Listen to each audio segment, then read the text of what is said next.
I don't know. I watch a lot of TV too. I'm sure everyone here watches TV. And I've been watching so much TV lately, I'm starting to get sick of all the national TV commercials that are out for businesses you don't even have around your area. No time, every time there's another business, you don't want to go to it. You come because it doesn't exist. Right? And the one I hate the most is Sonic. Sonic is the worst goddamn. Jesus Christ. Sonic at this point is my favorite restaurant. I've never been there. Every other commercial, it's always the same thing. You want a cheesy double bacon blue burger with an Oreo shake? Hell yeah! Then drive to Texas! Damn it! 37-hour ride for a cheeseburger. Not the best vacation plan. The TV though, I've been watching TV a lot, and one of my favorite shows now, I don't even know if anybody here watches this, I've become a big fan of Dirty Jobs with Mike Rowe. You guys watch the show? I love the show. I think everyone likes watching the show because it makes you feel better about your shitty life. See what other people have to do to make money. But the thing is, I watch it with my girlfriend, and she finds the host Mike Rowe attractive. She said, no, there's no possible. This is the thing, ladies. I figured it out. If you girls think that a celebrity is attractive, they can get away with the weirdest shit, and you still think they're hot, right? They're on TV, they're in the movies, they get a free pass, whatever they do. And regular guys can't get away with the same stuff these celebrities get away with. Like, for instance, my girlfriend, she finds Mike Rowe attractive, knowing he's been elbow deep in a cow's ass. Meanwhile, she finds me disgusting when I fart in the living room. What the hell? Could you imagine if she came home one time and found me in the living room with my fist up the dog's ass? Yeah, I'd be single quick. It's the dumbest standard. I never used to watch the Discovery Channel before either. When I was a kid, I never watched that, because you have to learn and shit. But there's another show I watch I like. It's called How It's Made on the Discovery Channel.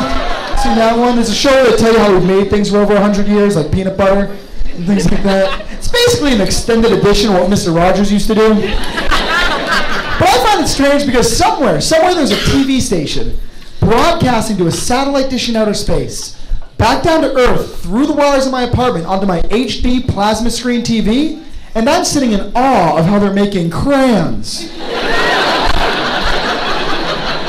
Holy shit, that's amazing! Who would have thought they'd melt the wax? Like an idiot. Oh, the one I like the most a lot, Mythbusters. You guys watch Mythbusters? If you haven't seen Mythbusters, this is a show where they bust myths. It's actually happily named. But the thing is with this show, I'm wondering how far they're going to take it, because eventually they're going to run out of myths to bust. Eventually they're going to run out of things to do, and I want to know what weird myths they're going to get into before they just have to kick the show off the air. Like, I'm waiting to see the episode where they do, does masturbation actually make you go blind? Right? You just see the two guys beat off in the corner for a week, periodically taking eye tests. And in true Mythbusters fashion, they don't just disprove it, but they're going to find out that it makes your eyesight better. Which I guess is great if you're a glaucoma patient, right? Yeah, because by doctor's orders, you now get to smoke weed and jerk off. That's not a disease, that's a blessing. It kind of goes hand in hand. No pun intended, my friend. This happened to me too recently. I hurt myself in an embarrassing way. I'm sure it's happened to someone here before. I hurt myself playing a leisure sport, doing something you shouldn't hurt yourself doing. I pulled out my shoulder when I was bowling on the Nintendo Wii. Yeah.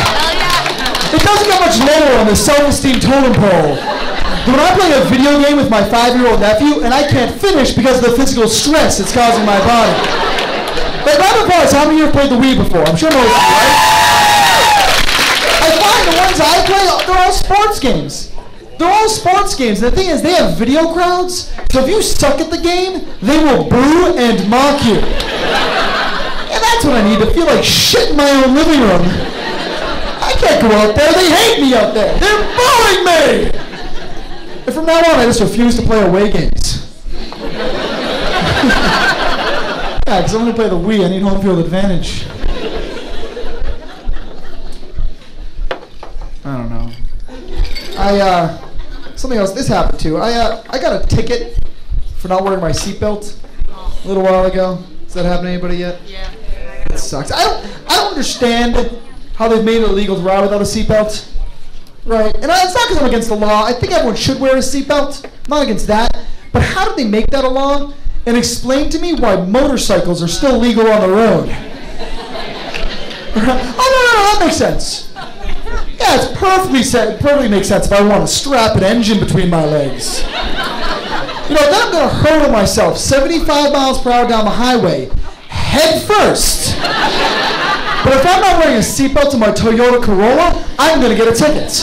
Like, technically it's more legal for me to wear a helmet and ride on the hood of the car than to be inside it without a seatbelt. That's insane. And the worst part, the most frustrating thing was, I got pulled over for not wearing my seatbelt, and the cop was riding a motorcycle. That's not hypocritical. And at this point, I don't even understand why cops ride motorcycles, you know? You've never understood how a cop on a motorcycle is a good form of law enforcement? Like, what happens when he arrests somebody? They have to ride, bitch? Isn't that the ultimate in a sobriety test? You're drunk and you're handcuffed. Get on, if you make it back to the station, we'll let you go. Or have you guys ever seen the cop on a horse?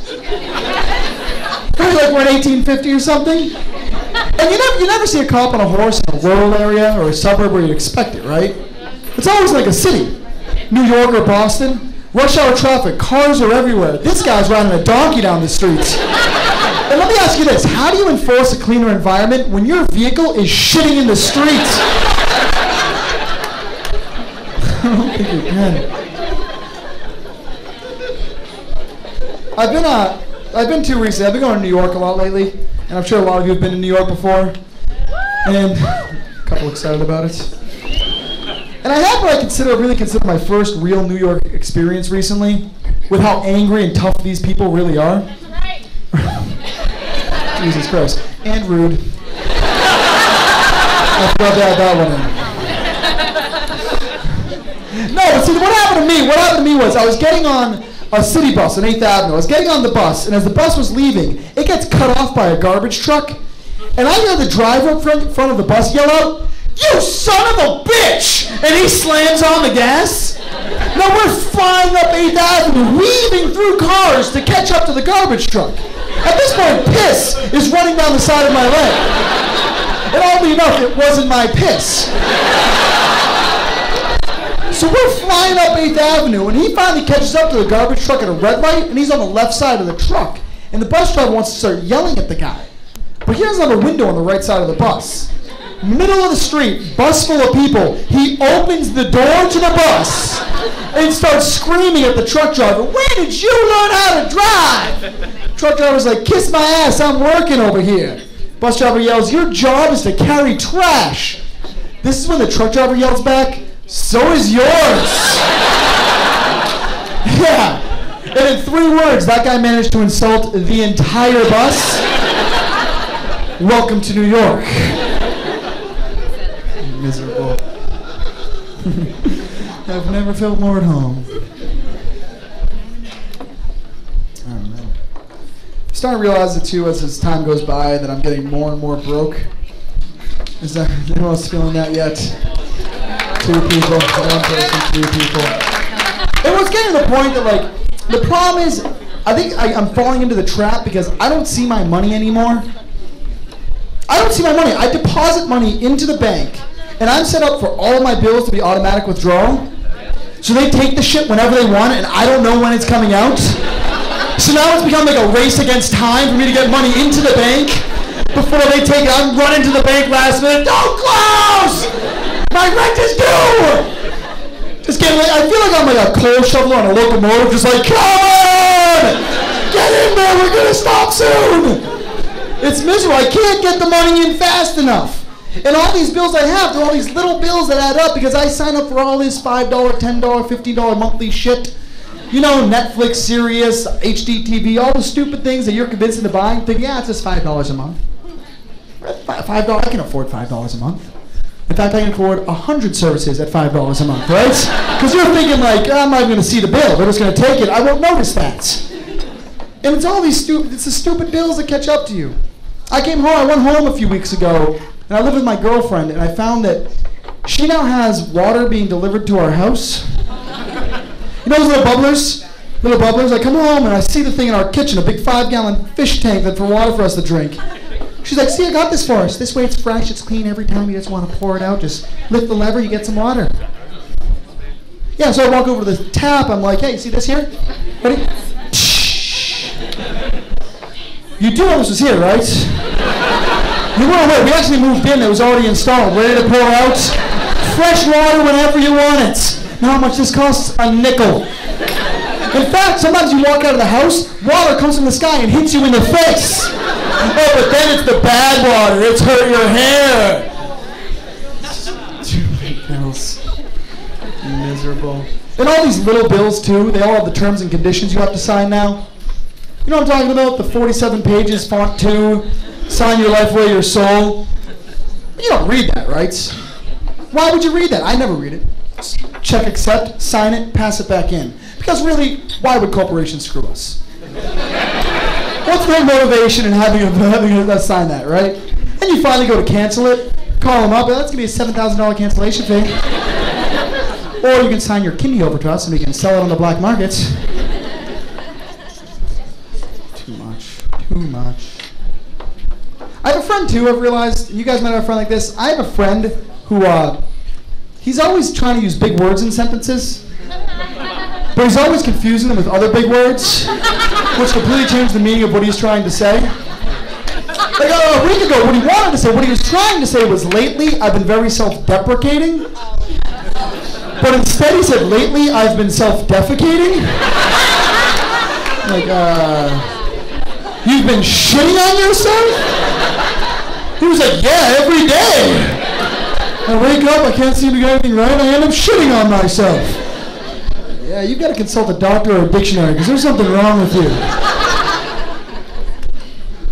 My girlfriend, though, she has the same problem. I found my girlfriend, she has the uncanny ability to confuse the word spending with saving. Like, no joke, she comes home one time with a shopping bag in both hands, looks me dead in the eye and says, guess how much money I saved today? Yeah. Unless Walmart opened a bank, I'm guessing none. I've made so many mistakes with my girlfriend. I constantly try and do things to make her happy, but it always backfires on me in some way. You know, it makes her upset. Like, have you guys ever heard the term, it's not the gift, it's the thought that counts? Have you heard that, it's the thought that counts? That's bullshit. Yeah! Yeah, I found out when I got my girlfriend a pair of vibrating panties. But you know the kind I could operate with a remote control? I give them to her, she looks at me, she's like, what the hell were you thinking? It's like, I was thinking I was gonna get laid. Isn't it the thought that counts? And she told me to think again. I did make one mistake though, a real big mistake recently, I'll cop to. I accidentally confused a memory of an ex-girlfriend with the girl I'm currently seeing. Have any of you guys here done that before? Oh, I'm the only asshole in the room, right? No one here is possibly. It sucks, I was trying to reminisce an experience I had with her, but I forgot it was with somebody else. But we're at home watching TV and the movie Gladiator comes on, and not thinking, I say to her, hey, you remember we went to the movies to see this? She's like, I've never even seen this movie before. I'm like, yeah, you have. We went together. She's like, I've never seen Gladiator, John. And at this point, I'm not picking up on the hints.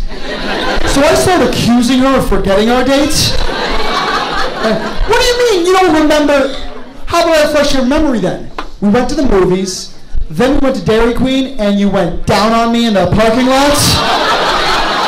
Yeah, this is when the hamster wheel in my head starts spinning and I realize, oh shit, that was with a different girlfriend. No, I've got to say something quick to try and get myself out of an argument. And like an idiot, I say, Oh, that's right. I'm sorry. That wasn't with you. I was with my friend Steve. Oh, God. How much Steve likes ice cream. That's all my time for tonight.